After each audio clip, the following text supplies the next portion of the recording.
up? It's your boy T-Bear here in the reaction. So, usually I don't do this, but I'm a lot awake, and this day came back strong with it though. But we're gonna take a look at we're gonna do a quick review of this past pay-per-view we just had with WWE, which is Extreme Rules. Yep, you see it right. It's the reason I put that up. It happened. It happened. The Fiend Bray Wyatt has returned towards the end. But let's get to everything from nitty-gritty. So while I'm doing this, I'm gonna go through a little notes and everything, kind of review and order, get the order of matches real quick though. But all in all, a solid pay-per-view though. A lot of people I wanted to won and everything. This one's kind of questionable because I'm not sure which her stance is right now. After that, her stance not after a win depends on what's going on in her next matchup. So I think in the first match we had, so the first match we had was the Brawling Brutes versus Imperium. All I gotta say in the words of the Brawling Brutes, banger after banger after banger. That match was an awesome match though. Kind of the little storyteller of what happened this past Friday with the somewhat thought tap that really didn't happen because it wasn't a 3 tap, I guess. Whatever, but all 6 men put in work, put in a fight. But the guys I wanted to win, of course, you know me, I roll with the faces, and the faces this time was the Brawling Brutes of Sheamus, Bush, and Ridge Holland. They put in work and they did their thing though. Know what I'm saying? So that was a good match though. I'm not gonna do no rating or anything, but great match. Now the next match was the women Extreme Rules match between the WWE champion, the WWE SmackDown Women's Champion Liv Morgan and Ronda Rousey. And and this one was definitely up in the air because I wasn't sure, because I'm not sure. Yeah, because at the time both were faces, so I didn't care who went out of this one. And it looks like Ronda came out with a win, but I will say the match was kind of lackluster in a way. I mean, I was pulling through, being the positive about it though, but real talk, it was a little lackluster. You know what I'm saying? Everything, both women could have put in a little better work. I will say this, but Ronda came out, so positive came out and win with it. Extra didn't end it though, because I'm not sure either one of the two could be possibly turning. It could possibly be Ronda because how she was talking trash, especially the Philly fans was booing her most of the time. So could be that. That's why I'm like hesitant on making this either 2-0 or 1-1. Depends on what's her next feud going on Friday. Could she be turning heel? Could she be still face and interfering with Shayna?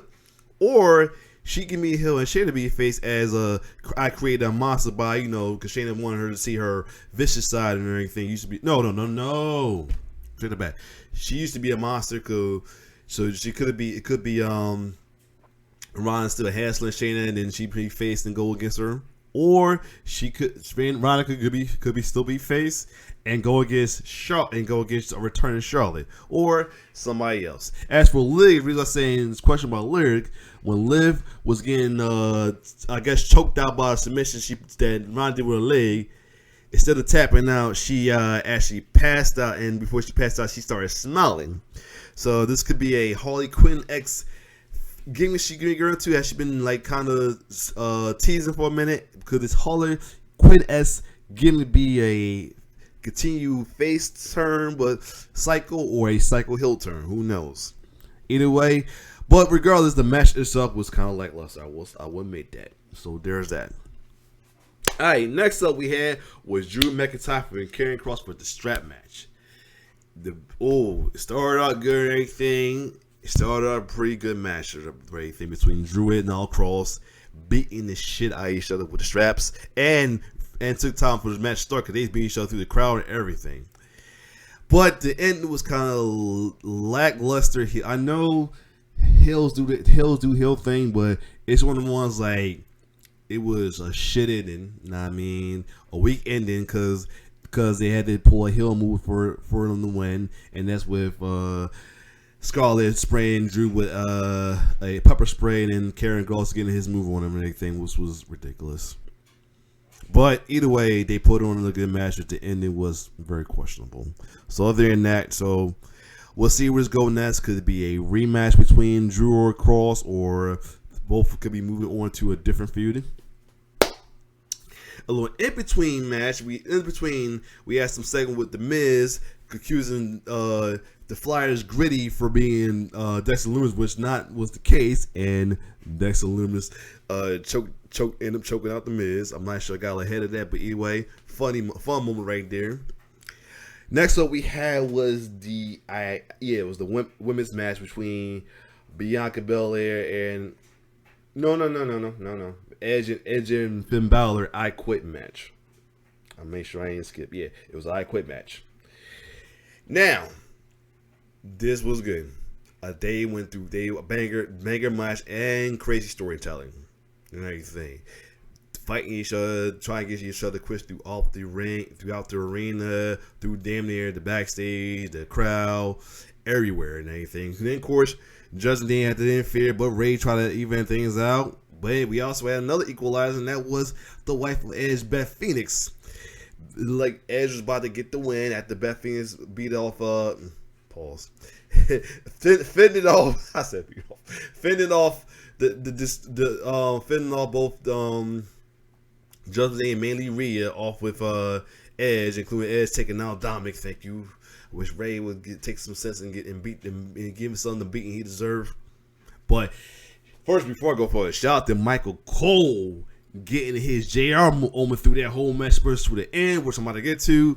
It looks like Edge better get the match, but somehow Rhea took out Beth and everything, and they found a way to beat down Edge and everything, and he wasn't gonna quit, but after they was threatening to give Beth the concerto, he quit. But sadly, she ended up still getting up the concerto, and I gotta say, Mike Cole put a good JR moment with his commentary through that matchup. I gotta say, kudos to Mike Cole, man. I didn't never count that man out regardless, and he definitely went full JR, shitting on Jones May for doing what they do, man. He need to keep that up. He needs to keep that up. This, because like I said, this is what's been wrestling, especially WWE, been missing, is because with JR JR knows he's doing his thing at AEW, but this is what means a face commentator going in on the heels, giving the heat they deserve instead of ass kissing and all of that. That's what we need. Hopefully Michael Cole's keep that up. Keep that same energy up for real.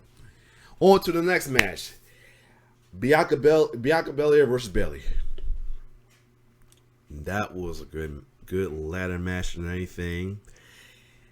Bianca showed off. Bayley did her thing, but Bianca showed off, and we thought, because Damage Control came in, try to help Bayley towards the end, but Bianca Belair literally held in her own, took out both Damage Control, and took out Bayley with a nice little KOD with a ladder. I hope first KBSI, I hope Bayley's face is okay, but the EST showed that she is the toughest, the best. Wherever she says she is the best, she is definitely the EST, and got that match handled on her own. We thinking that the Damage Control came in, we might get a return from Sasha and Naomi to help her out, but didn't happen. She didn't need them. She did it on her own and got the win. Good job, Bianca. Thank you, Lord. And let Bianca keep the belt, because a lot. Sadly, the crazy thing about a good amount of folks, even Parsfano was one. No. Was it Parsfano who did the ECW? No, Parsfano I think was the who did the ECW. No, he's Extreme Rules worst match. Let me see, worst. Let me see, who was that? I did Alpha. Yeah, Parsfano was hoping for Bayley to win. Take that Parsfano for real, and leave people in the Facebook checkers don't know was wanting Bayley to get the win, but no, they kept on Bianca. Thank you. Hopefully she hold it till WrestleMania and further, and still a face because she is a good representation of the women's championship right now. She's a good representative of women's wrestling. She is a great role model for little girls, especially little black girls.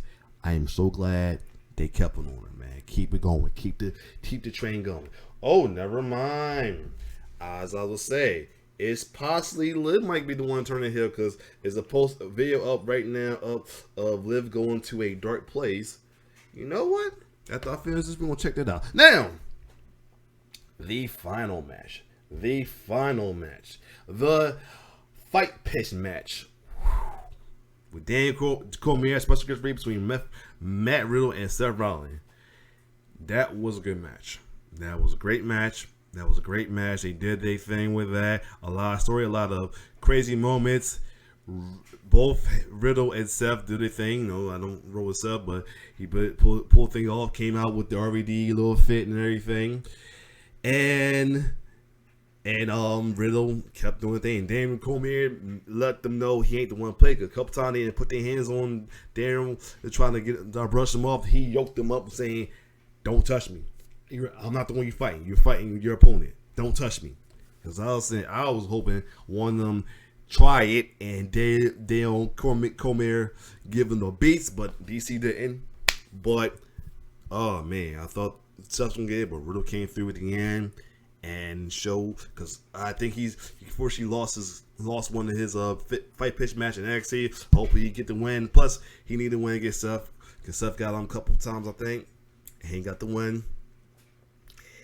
Then before we go further, there was a couple appearances in the audience from some NXT guys. First was Nikita Lyon, and WWE NXT champion Braun Breaker had appearance in the audience as well too. And when I first saw Nikita before the Bianca Bailey match, I thought there was gonna be some shenanigans and she gonna get involved, but didn't. And I'm glad, because when it made sense, since her and Zoe are great face Kaden and Katana for the tag team championship, so it makes sense to pull in some kind of storyline with that being part of Dasmin Code, which that'd be a straight up Vince move right there. I will say that. And Braun Breaker being there too and everything, but we thought it was going to end. We thought we not going to get what we want, but the reason why I got this bunny picture up there, he has arrived. He's here. Bray Wyatt had a nice little presentation with all the Firefly Funhouse characters in mascot mode appearing. And he was saying he had the whole world in his hand, and he came through the end and said, "I'm here." Lovely presentation of return. It's official. Bray Wyatt has returned to WWE. The Fiend has returned to WWE. Now the question is, what's going to be next for the Fiend? Who will be his first feud, and will he be a face or heel, or will he gonna be a straight up twin like he kind of was in the past? Who knows? Other than that, this looks good, and you know what? I'm gonna do a bonus. I might get blocked for it, but if so, I'm gonna block that part. But I'm just gonna cut the part. But here we go. Be right back. Okay, I'm back. So I happen to see on my YouTube that is a extra exclusive with Liv Morgan possibly going to a dark place. Let's see what this is all about. Megan Morant backstage here at Extreme Rules, and I'm trying to find Liv Morgan to get a word with her after her match with Ronda Rousey. I can't seem to find her. Oh shit. Liv, are you okay?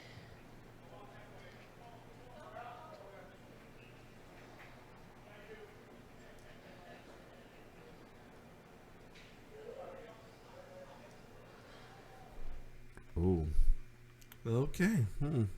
Let's see what people in the comments say about this, though. Like I said, either it could be Ronda Cosby going here because she goes to go clap back at the fans doing her dirty, or could Liv, who did show a little smile at the end after she got choked out, could be the one going a cycle hill. Who knows? A lot of people saying hope she return here, booed by the entire, but as a champion, let's go. All right, who knows? But either way, it looks like we'll have to find out coming Friday who's going to be what is coming in the next storyline. But other than that, this was a good pay-per-view. Like I said, the best match I had to say personally to me, I would have to say I'm dating between the Brawling Brutes and Bianca's lab match as the best match as well too. The fight match was pretty good. Just I want to call it as the best though. Would have thought even better, but the Brawling Brutes came out banging from the start. Bianca, to be honest, Bianca should have been the main event. This is one. Yeah, if you've played WWE 2K 22 GMO, this is one where you get a possible fourth finale because your previous match before that became better than your main event.